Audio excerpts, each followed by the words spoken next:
दोस्तों, एक 8th class के स्टूडेंट के अंदर फिल्मी कीड़ा इस कदर था कि वो जब भी मुंह खोलता तो सबको हंसाता जरूर।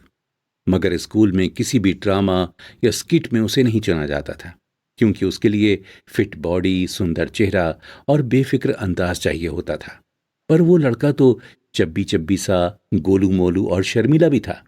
फिर एक दिन क्लास में उसे पीटी टीचर की एक्टिंग करते हुए सोशल साइंस की टीचर ने पकड़ लिया, जिसके बाद उसे वार्निंग जरूर मिली, पर साथ में स्कूल के ड्रामे में एक रोल भी मिल गया। लेकिन उसके बावजूद वो लड़का न जाने क्यों ठीक से मौके का फायदा नहीं उठा पाया। कुछ समय के बाद फिर से किसी नाटक में रिप्लेसमेंट के तौर पर उसे बुलाया गया। इस बार उस लड़के ने बताए हुए डायलॉग तो बोली ही, मगर इस बार उसने अपनी ह्यूमर का तड़का भी लगा दिया। और बस फिर क्या था, फिर रिप्लेसमेंट नहीं, सीधा मेन रोल उसी की झोली में आया। और तब से उस लड़के पर एक्टिंग का ऐसा खुमार छाया कि वो हॉलीवुड तक पहुंच गया। जी हाँ दोस्तों, हम बात कर रहे हैं आशीष चंचलानी की, जिन्होंने उल्लासनगर के चेन ऑफ थिएटर्स और मल्टीप्लेक्सेस के मालिक के घर के चश्मो चिराग, जिन्होंने सारे ऐशो आराम छोड़कर डिजिटल कंटेंट क्रिएटर बनने की ठानी, और आज वो यूट्यूब की दुनिया में खुद एक ब्रांड बन चुके हैं। अब आप बोलेंगे, इसमें क्या अलग है? ये भी तो यूट्यूब पर डिजिटल कंटेंट क्रिएटर हैं और कॉमेडी करना ही इसका टैलेंट है, जिसके बारे में तो हम बीते एपिसोड में भुवन बाम की कहानी सुन चुके हैं। लेकिन दोस्तों, आशीष चंचलानी अगर अलग कंटेंट नहीं बना रहे होते, अगर उनकी स्क्रिप्ट में फ्लेवर नहीं होता, तो आज उनके 40 मिलियन से ज्यादा फॉलोअर्स नहीं होते। अलग और अनोखा ही अपील करता है। ये बात आशीष को अपने पहले वीडियो को फेसबुक पर अपलोड करते वक्त ही समझ में आ गई थी। आशीष ने शुरू में हमेशा हाई स्कूल जाने वाले बच्चों के हिसाब से कंटेंट क्रिएट किए, जिसमें ह्यूमर और बेबाक मस्ती थी। दोस्तों, उनकी यूनिकनेस है उनका सिंधी एक्सेंट में बोलना।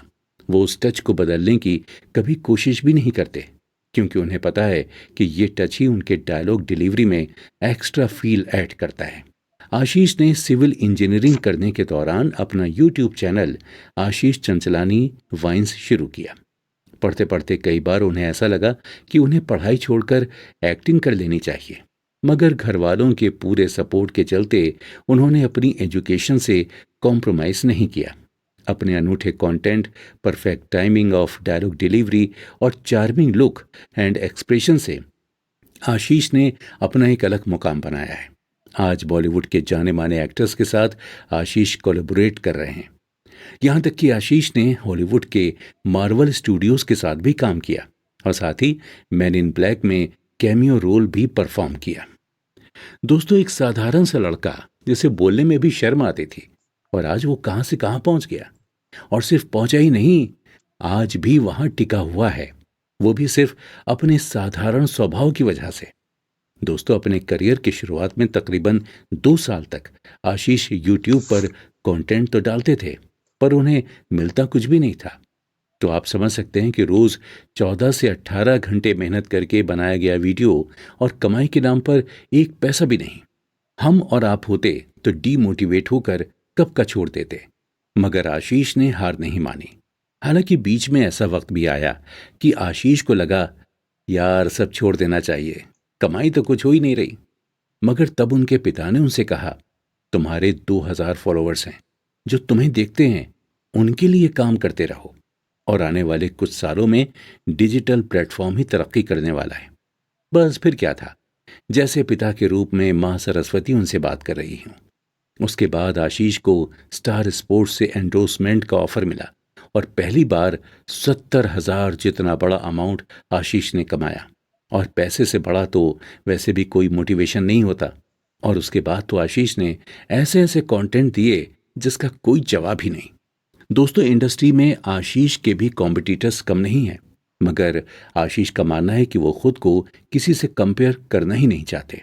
उन्हें बस अपनी ऑडियंस और फॉलोअर्स को खुश करना है। इसीलिए हर बार कंटेंट स्क्रिप्ट लिखने से पहले वो इंस्टाग्राम पर अपनी ऑडियंस और फॉलोअर्स से बात करते हैं। उनसे पूछते हैं कि वो लोग अब आगे क्या देखना पसंद करेंगे, उन्हें पिछले वीडियो में क्या अच्छा नहीं लगा। और इस मामले में आशीष एकदम ट्रांसपेरेंसी रखते हैं। इसके साथ साथ आशीष एक और बात एकदम ट्रांसपेरेंट रहते हैं, और वो ये कि जब भी अपने किसी वीडियो में किसी ब्रांड की एंडोर्समेंट करते हैं तो वो सीधा सीधा बता देते हैं, इस्तेमाल ज़रूर कीजिएगा भाई, क्योंकि इन्होंने हमें पैसा दिया है, जो कि मजाक मजाक में बोला गया सच होता है। ऑडियंस को उनकी ये बात बहुत ही पसंद आती है कि एक तो वो ऐसी कोई भी ब्रांड प्रमोट नहीं करते जो किसी तरह की एडिक्शन या लत से जुड़ी हो, और ऊपर से वो प्रमोट करते हैं उसको भी खुलकर बता देते हैं। दोस्तों, आशीष ने रेप के अगेंस्ट भी एक शॉर्ट वीडियो बनाया था जिसमें उन्होंने पॉर्न एक्ट्रेस का दर्द भी बताया था। उन्होंने पॉर्न की लत और पॉर्न की वजह से होने वाले सेक्सुअल अब्यूज के खिलाफ अपनी तरफ से आवाज उठाई थी, जो कि आसान नहीं था, क्योंकि ऐसे सेंसिटिव टॉपिक उठाकर अपनी बात को रखना सबके बस की बात नहीं होती। खैर दोस्तों, अब आशीष डिजिटल दुनिया में उभरता एक सितारा है, तो उसे तो कोई तकलीफ ही नहीं होगी लाइफ में। हम में से ज्यादातर लोग यही सोचते हैं, लेकिन ऐसा हो ही नहीं सकता।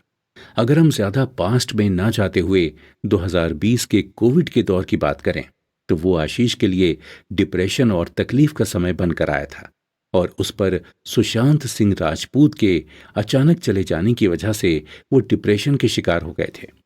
उनके परिवार, दोस्तों, सब ने समझाने की कोशिश की, मगर कोई फायदा नहीं हुआ। फिर एक दिन आशीष ने सोचा लाइव आकर अपने फैंस और फॉलोवर्स से अपना दर्द बांट लूं। उनके लाइव वीडियो को जैसे भगवान स्वयं सुन रहे थे।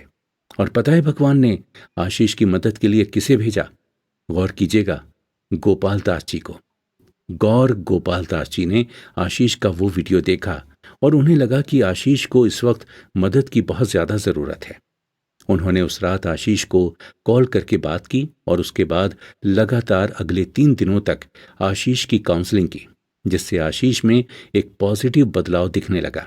और उसके बाद आशीष ने रक्षाबंधन के वीडियो के साथ कमबैक किया। उसके बाद तो लगातार रिकॉर्ड ब्रेक कंटेंट आशीष देते रहे, और आज भी हर कामयाब वीडियो के बाद वो गौर गोपाल दास जी को थैंक यू मैसेज करना नहीं भूलते। दोस्तों, अच्छे बुरे लम्हे हम सबके जीवन में आते हैं, मगर जरूरी यह है कि हम उन पलों से लड़ते कैसे हैं, निकलते कैसे हैं। आशीष ने भी ऐसे ही कई सारे चैलेंजेस का सामना किया। बचपन में जिस बच्चे के खाने पीने, उठने बैठने, यहाँ तक कि कपड़े पहनने के तरीके से भी जो रिश्तेदार चिढ़ते थे, आज वो सारे रिश्तेदार आशीष का नाम आते ही खुद को उनसे जोड़ना नहीं भूलते। हाँ भाई, कामयाबी चीज ही ऐसी है। पर हाँ, इस कामयाबी को आशीष ने भी भुवन की ही तरह कभी भी हावी नहीं होने दिया। दोस्तों, इस किताब के लिए हर्ष और मनीष को दिए इंटरव्यू में आशीष ने जिक्र भी किया है कि ये फॉलोवर्स, ये ऑडियंस पर ही उनकी कामयाबी टिकी हुई है। ये सब गए मतलब आपका करियर भी डूबा। तो हम डिजिटल कंटेंट क्रिएटर्स जो कुछ भी हैं, इसी ऑडियंस और इन्हीं फॉलोवर्स की वजह से ही है। दोस्तों, ब्रांड एंडोर्समेंट से तकरीबन 4 करोड़ और यूट्यूब से हर महीने तकरीबन 30 लाख के आसपास कमाने वाले आशीष ने एक अमीर परिवार में चांदी का चम्मच लेकर पैदा होने का गर्व हासिल किया। क्या स्ट्रगल करेगा बोलने वालों को मुंह तोड़ जवाब दिया है। इसीलिए कभी भी आप अपने टैलेंट को अंडर एस्टिमेट मत कीजिए। आपके बारे में आपसे बेहतर राय और कोई बना ही नहीं सकता।